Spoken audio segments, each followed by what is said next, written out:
Միջազգային հարաբերությունների միաբևեռ համակարգ այլևս գոյություն չունի։ Համակարգը այլևս բազմաբևեռ է։ Բայց շատ մտածողների կարծիքով աշխարհի գլխավոր ճարտարապետներից մեկը Ամերիկայի Միացյալ Նահանգները դեռևս գործում է միաբևեռության տրամաբանությամբ։ Գրենլանդիայում, Ուկրաինայում,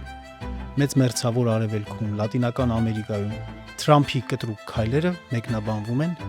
միաբևեռությունը պահպանելու, Չինաստանին զսպելու տեսանկյունից։ TRIP-ը ևս այս ռազմավարության տրամաբանությունից բխող պրոյեկտ է։ Վտանգ է այն, թե հնարավորություն։ Այս հարցերին կփորձենք պատասխանել Հայաքվե հիմնասյուներ զրույցի հերթական թողարկմանը։